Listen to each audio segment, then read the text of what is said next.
Good morning, everyone. Thank you again for being here. My name is Lieutenant Eric Rainey. I'm the Public Information Officer for the Santa Barbara County Sheriff's Office. Today's press conference, we'll have a number of speakers to update you on this incident. We'll have Sheriff Bill Brown, United States Coast Guard Captain Monica Rochester, Santa Barbara County Fire Chief Mark Hartwig, and Suzanne Grimacy from our county's behavioral wellness. We will also have National Park Service representatives here that can answer any questions that you may have for them as the island's in their jurisdiction. We'll do that after the press conference. Without further ado, I'd like to welcome Sheriff Bill Brown to the podium. Thank you. Thank you, Lieutenant Rainey, and thank you all for being here today once again. I want to just begin by saying once again that our hearts go out to all of the victims' families who are having to endure this terrible process as we work to recover loved ones and have searched for their loved ones. We realize that the information that we're about to convey in this press conference is difficult and painful for them, and we want to just let them know that they are in our hearts and that we express our deepest sympathies. Yesterday, beginning at first light and continuing throughout the day, the search for survivors and victims of the disaster that took place on the Conception continued. As part of the initial size-up to assess the search area, we were fortunate that the Los Angeles County Sheriff's Department dive team flew into the area and deployed divers. Once the size-up was completed, the search operation was turned over to the Santa Barbara Sheriff's Underwater Search and Rescue Team. The U.S. Coast Guard, the National Park Service, the San Luis Obispo Sheriff's Dive Team all supported our team's search efforts in the search and recovery process. Sadly, no additional survivors have been found. An additional 16 victims were located in yesterday afternoon's efforts and were brought back to our Coroner's Bureau. This makes in total 20 victims who have been recovered and transported to our Coroner's Bureau. Thus far, the victims have only been identified as 11 female and 9 male remains.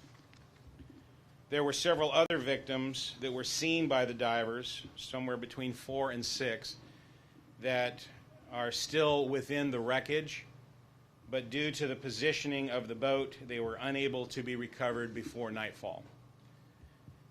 Today, efforts will be made to stabilize the boat so that divers can safely enter it, search it, and recover additional victims.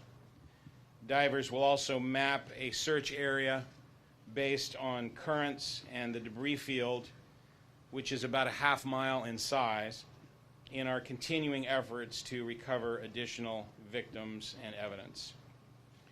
This type of underwater search and recovery operation can be taxing and dangerous, with divers operating in up to 65 feet of water. We want to make sure that this process is done safely and methodically, so we appreciate the families and the patients the families and the public's patience and understanding as the search continues. I want to talk a little bit about the coroner's process and the investigative process. The process of identifying the victims and notifying families is underway concurrent with the search effort. Sheriff's Office investigators in our Criminal Investigation Division are working with the Family Assistance Center and the call center, which to date has received over 100 calls from family or friends who believed that loved ones were on board the Conception. Investigators are comparing information from the callers with the vessel's passenger list. Since many, if not all, of the victims who have been recovered will need to be identified through DNA analysis, investigators will be coordinating, commencing today, with family members to collect DNA samples for comparison purposes. In all, 30 victim family members have been connected with the Sheriff's Office. Only 4 families of the 34 passengers have not yet been connected with investigators. The Sheriff's Coroner's Bureau has had mutual aid assistance from the Los Angeles County Medical Examiner's Office, and a special team from the state's Department of Justice is lending their expertise with a rapid DNA analysis tool that was instrumental in identifying victims in the Camp Fire.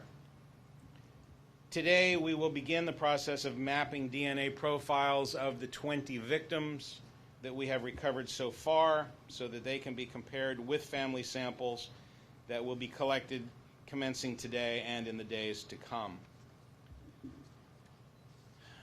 An operation this large could not be handled by a single agency, and I want to thank our allied agencies and cooperators, the many local, state, and federal agencies that have come together once again as a team of teams to address this disaster.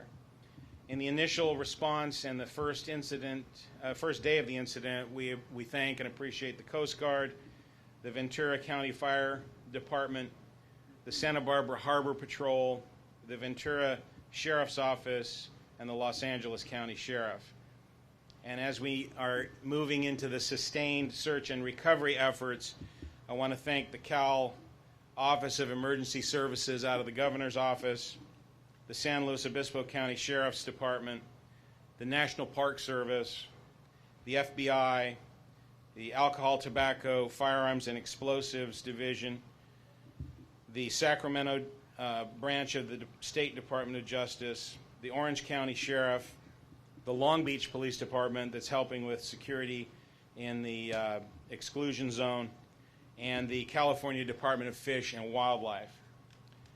The Family Assistance Center that has been set up is doing extraordinary work, and I want to thank the team that is assembled there and working directly with the victims' families.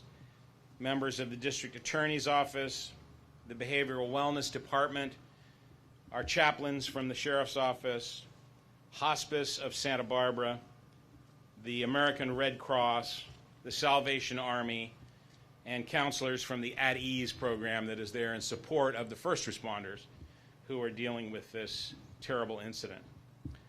Once again, I want to express our sympathies to the family members and our thanks to those who are supporting our continuing efforts to locate everyone who was involved in this disaster. I now would like to introduce Captain Monica Rochester from the U.S. Coast Guard.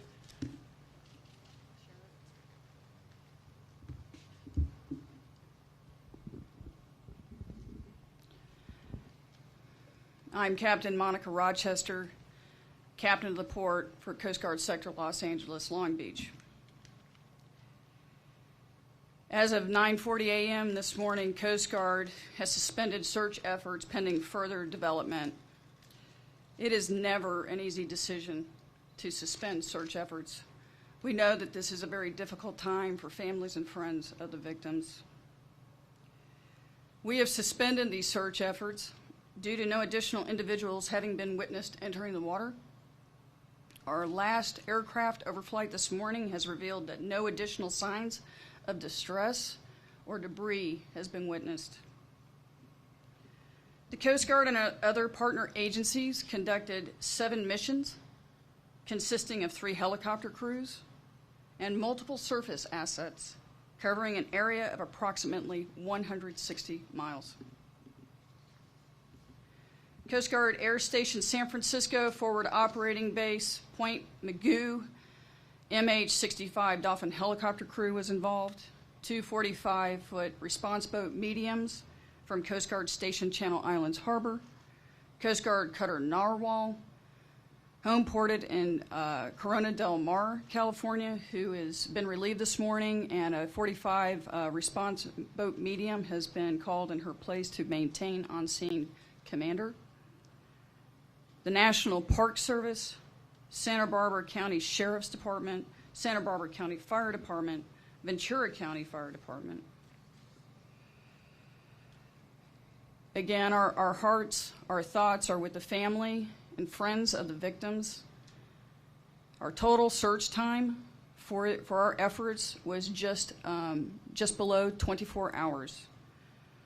The Coast Guard will continue working alongside our partner agencies throughout the recovery and now investigation phase of this incident to try and determine why this incident occurred and what we can learn from this tragedy moving forward. We will work in concert with the National Transportation Safety Board, who is here with us today. That concludes my statement.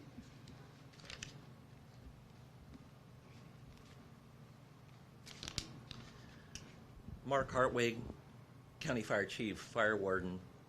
As this community continues to deal with the unfolding tragedy and as this incident really turns into a search and recovery effort, the County Fire District is committed to, on behalf of the County of Santa Barbara, expending all necessary means to find out the cause and origin of the fire aboard this vessel in the County of Santa Barbara.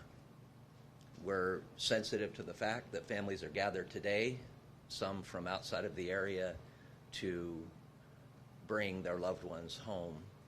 And in many cases will only be faced with the ability to know that we recovered them, and then will rely on us to do everything in our power to find out what happened aboard that vessel in the last moments of these family members' lives. That's our commitment from the County of Santa Barbara, and we'll keep you posted as we get more information.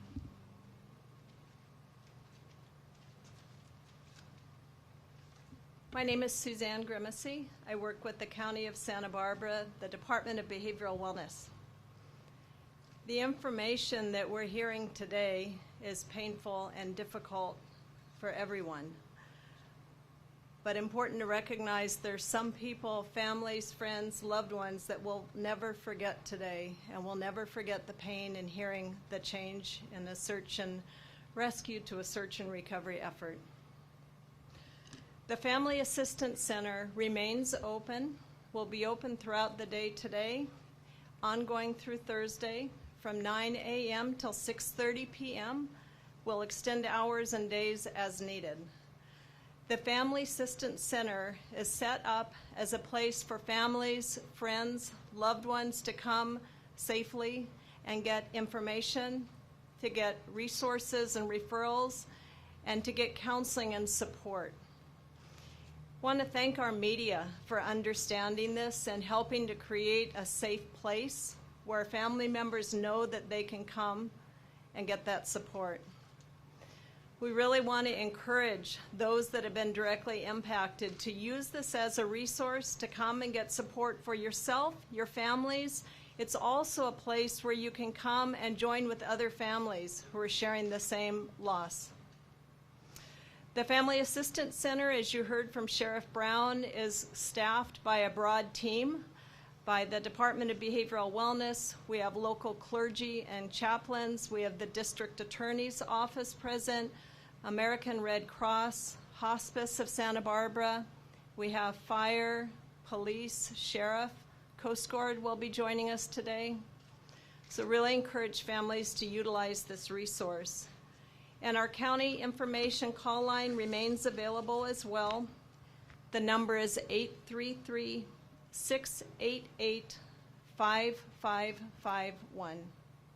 Thank you very much.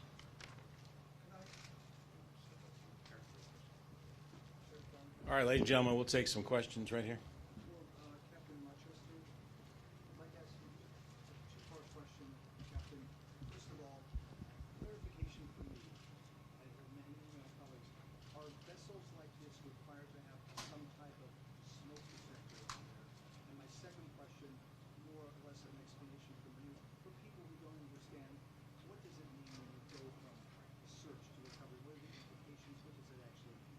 Okay, the first question is, are these types of vessels required to have smoke detectors on board? And that is correct. They are required to have that in all berthing spaces. And the second question was, what are the implications associated with moving from a search and rescue operation to a recovery. And that is, we have made the determination based on current information that as far as deliberate search and rescue efforts, they have ceased. So that means the Coast Guard will not necessarily be tasking any of our boats or our helicopters to continue to be looking for victims. And so that transitions into the recovery phase, as the sheriff mentioned, for the victims. Please, just one at a time. Quick question for you. Can you explain what did the crew tell you about how this fire started and the frantic moments that followed? Okay, what did the crew tell me how the fire started and the frantic moments? I don't have any of that information. What did they tell the Coast Guard? It's been 24 hours. The Coast Guard is presently in the process of investigating and interviewing those folks with the National Transportation Safety Board, so I don't have that information. They were able to get to a dinghy in order to save their own. I know that based on the Mayday call that came over. That's my collective information. Has anybody spoken with them since they were arrested? I believe the Santa Barbara detectives were spoken with them. Let me transition to this gentleman here. What they did say to you? Is that Nobody said anything directly to me. Okay, we received the Mayday call over Channel 16 through our sector command center.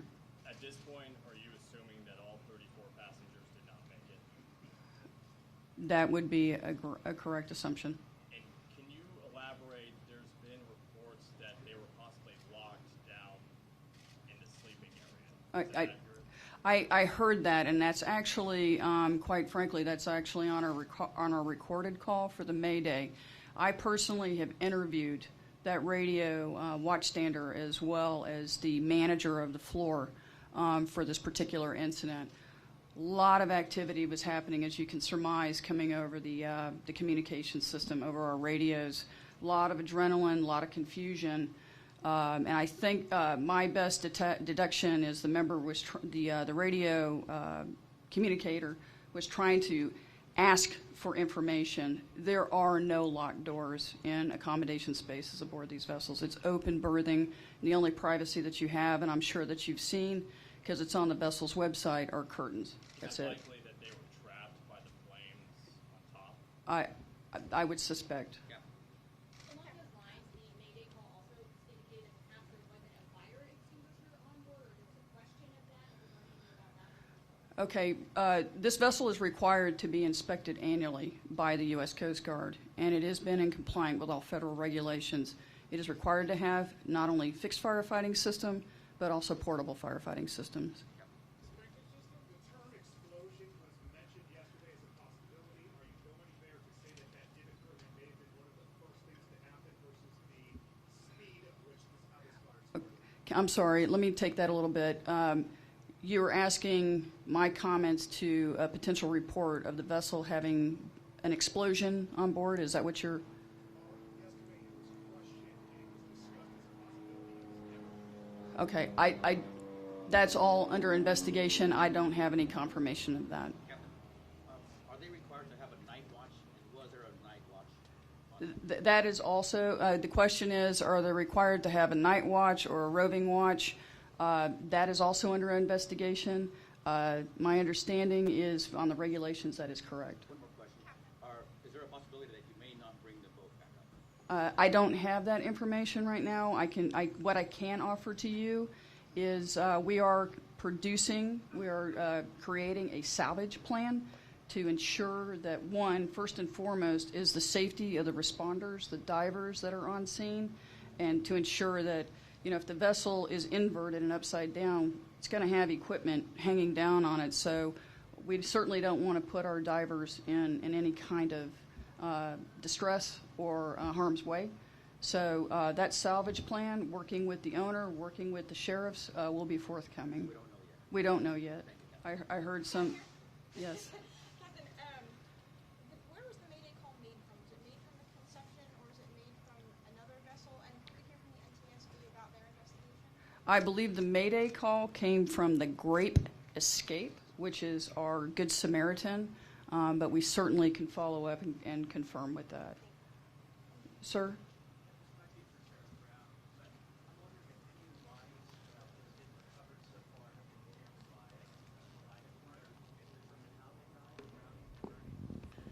The question was, have any of the bodies that have been recovered thus far been examined by the pathologist to determine what the cause of death was? And at this point, they have not. We have not conducted the actual autopsies yet on those bodies, and they have been visually examined, but not subject to autopsy.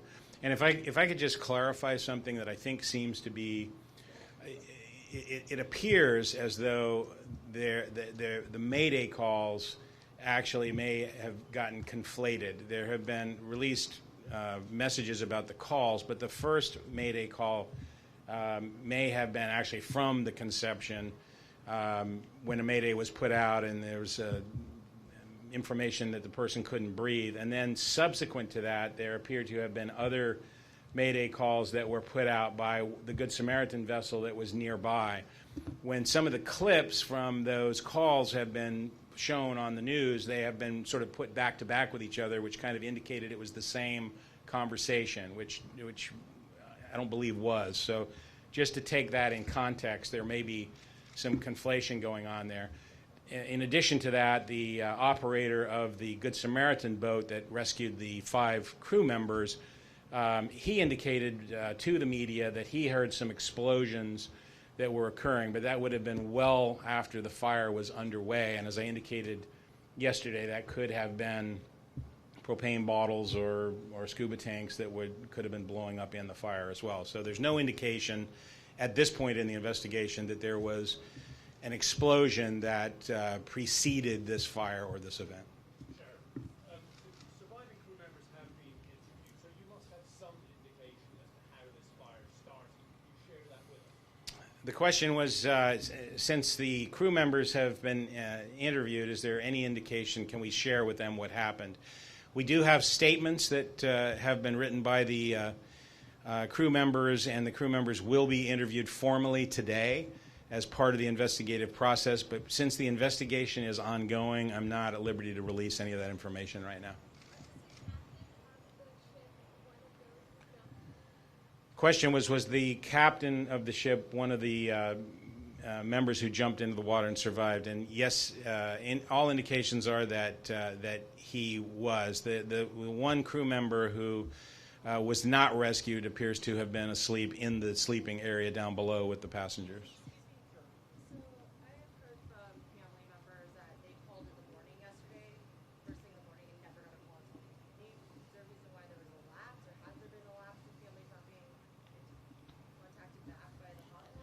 Yeah, the question was that there was a alleged delay in responding to a family member that called in the morning. I don't have any information about that. I can certainly tell you that our goal would be to contact members as soon as possible, and I'm certain that our people are working to do that as quickly as possible. You talked about the challenge of handling potentially dozens of bodies in a short amount of time as you investigate this. The question was that can you comment on the challenge of handling so many bodies in such a short period of time? This is a large number, obviously, of fatal casualties that have occurred, and much more than we are normally used to dealing with. But we have received some outstanding support from Los Angeles County Coroner's Office. They have sent us a mobile cooler and additional personnel, so we have we're fully capable of handling all potential fatalities from this incident. Remains found inside the vessel, will those come up today? And also, you assume that the remaining remains are somewhere on the ocean floor? So the question was, of the remaining remains that are in the vessel, will they be brought up today, and could there be other remains that are on the ocean floor? Certainly our hope is that we will be able to penetrate the wreckage today, stabilize the vessel, penetrate the wreckage, conduct an investigation, search it, and then recover any remains that are in the boat.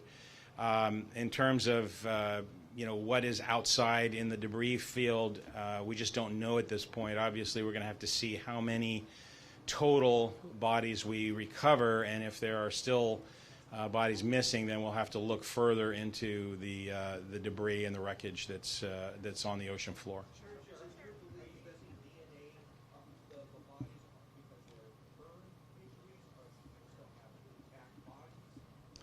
The question was, why are we using DNA to identify the bodies? But there was an extraordinarily hot fire, and the bodies do exhibit signs of extreme thermal damage. You mentioned that the majority of family members that you were writing. Are you able to give us an idea of the age of the people on board now, nationalities, that kind of thing? Question was, do we have the ages and the nationalities of the people on board? I don't have that information yet. I've asked for it. It's being compiled.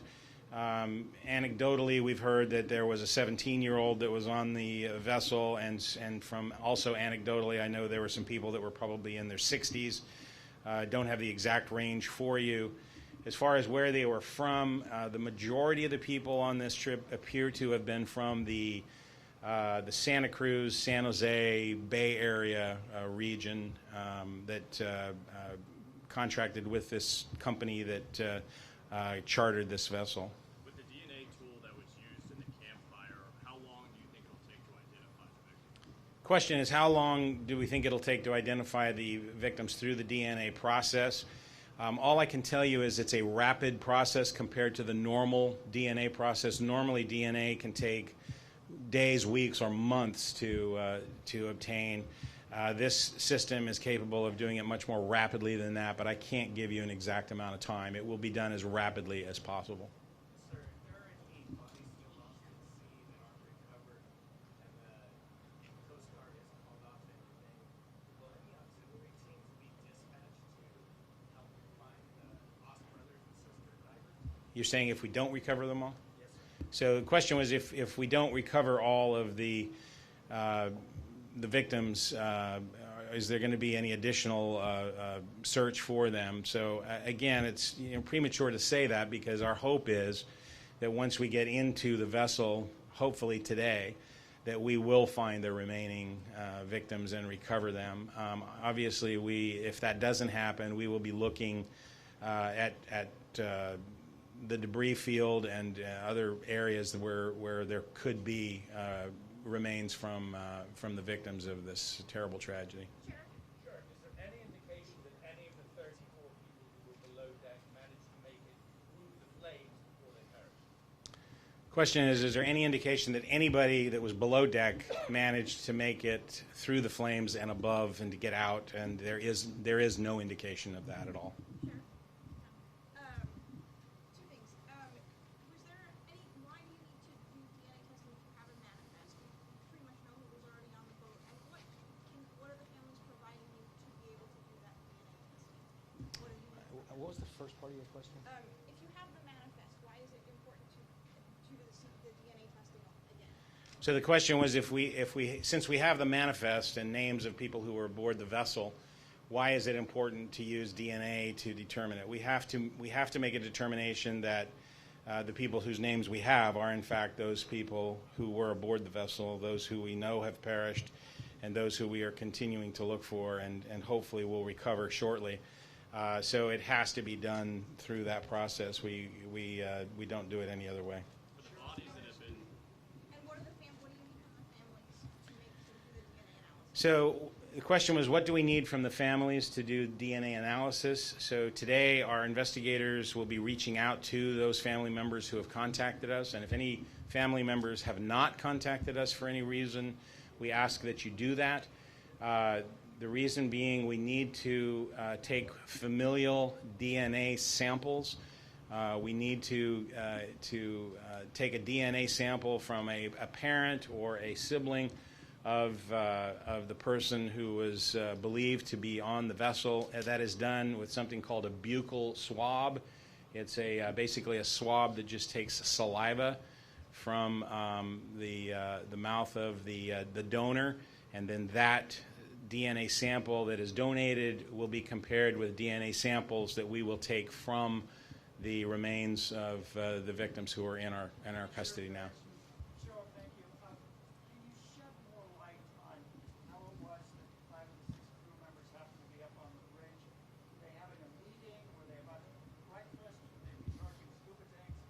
What was going on? So the question is, why were the 5 crew members above deck and everyone else below deck? Essentially, The way the ship configuration is, there are 3 decks on this ship. Essentially, the below deck or the lower deck is the sleeping area. The secondary deck it had the galley and the salon area, and the third deck was the crew's quarters and the bridge for the vessel. So the crew would be perfectly normal for the crew to be up on that third deck. That was their assigned location to sleep, and the bridge of the vessel was up there as well. So were they awake or were they also asleep when the fire started? I'm sorry. I want to ask you, is it your belief, based on what you know, that basically those people on that third deck, which is the lower deck, essentially had no chance to survive based on what you're gathering from the information you know so far? Yes, the question was, is it appearing as though the people who were below deck were trapped and unable to exit the vessel? And that does appear to be exactly what happened. That there was a stairwell to get down the main entryway up and down, and there was an escape hatch, and it would appear as though both of those were blocked by fire. For the bodies that have been recovered, has the coroner come up with an initial cause of death at this point? Yeah, the question is, have we got an initial cause of death on the bodies that have been recovered thus far? And no, we have not. We've just done a visual exam on the bodies so far. That will be conducted. You've been busy with the investigative work. What kind of an emotional toll has it taken on you and the men and women in this operation? The question is, we've been very busy with this work, but what kind of emotional toll has this taken on the first responders and all of us who are involved in this incident? And I can tell you that it is a very poignant duty that we have, and many of us have been and will be continuing to go to the Family Assistance Center and to meet with family members and those who are supporting them. And the humanity of this is very evident. The broad impact, the devastating impact on so many families and so many people and on this community is evident, and that is certainly very troubling. What is a small lift, if you will, in the midst of all of that is the way this community and our allied agencies have come together to address this terrible incident.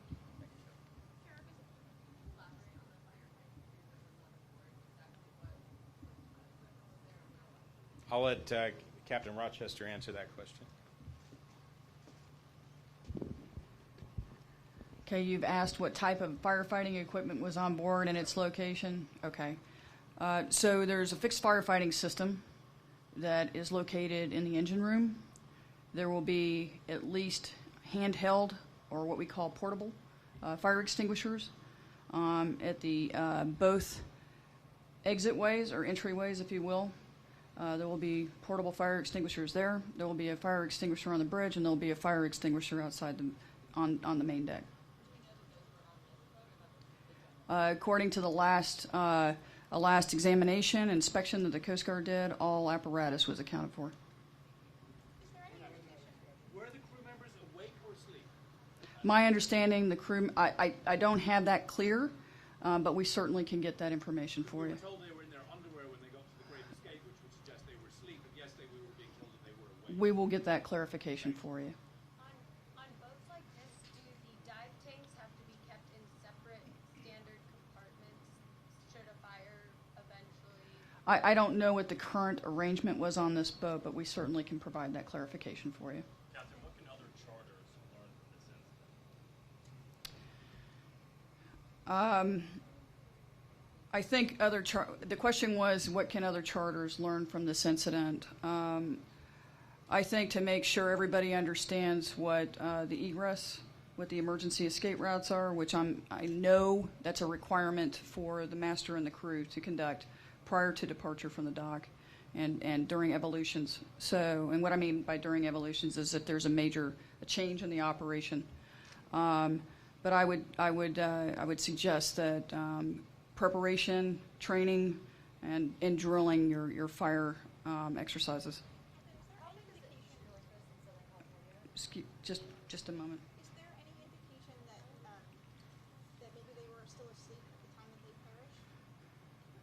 That as the sheriff said, that is the indication that we have at this time. So the question was, are there any indications that the passengers were asleep at the time of the fire? No, were they still asleep when they died? Did anyone, can you tell if they woke up and tried to? That specific, okay, so the question was, were they actually asleep when they perished? And I don't have, that is under investigation. I don't have that specific information.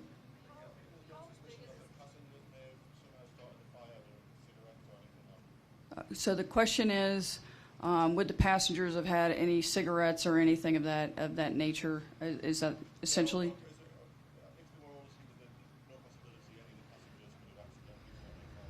Okay. So the question is, if the passengers were all asleep, would there have been any possibility that somebody would have been smoking or had left a lit cigarette? And that too is under investigation by the NTSB and the Coast Guard. So I don't have any specific information to that.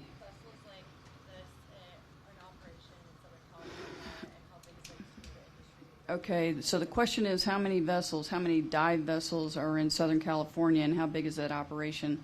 I don't have the specific numbers off the top of my head right now, but I most certainly can get that for you. It is a very robust industry, especially during the summertime, and here summertime is technically can be all year round because it's Southern California. So I can't speak. Will this accident affect the industry? And I can't speak to that right now. Thank you. We're going to go ahead and take two more questions. These two right here. You first, ma'am.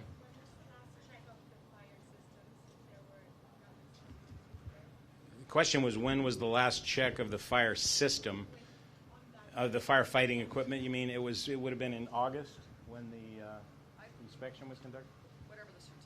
Yeah, I believe it was August that it was inspected. And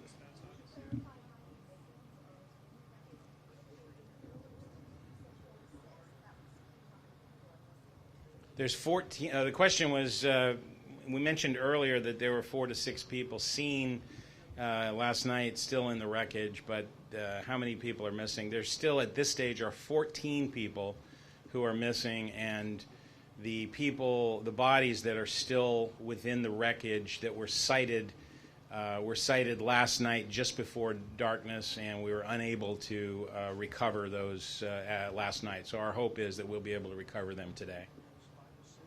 And it was 4 to 6 is what the estimate was. Just to clarify, you said August. Do you mean August of this year or August of last year? Do you know? I haven't seen the certificate of inspection. We can get you that.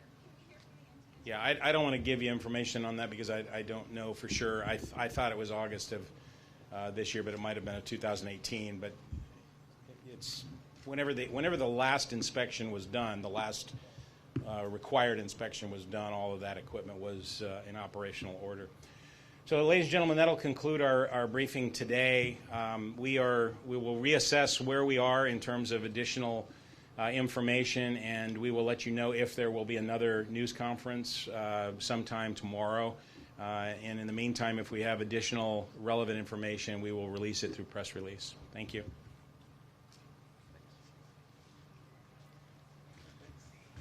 If any of our Spanish affiliates would like interviews in Spanish, Lieutenant Juan Camarena is on site, so come see me.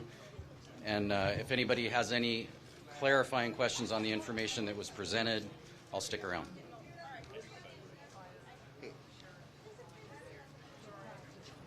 We'll do we'll do one-on-ones as opposed to the podium. How many do I have that need Spanish? I'll check. Let me see if I can do that for you.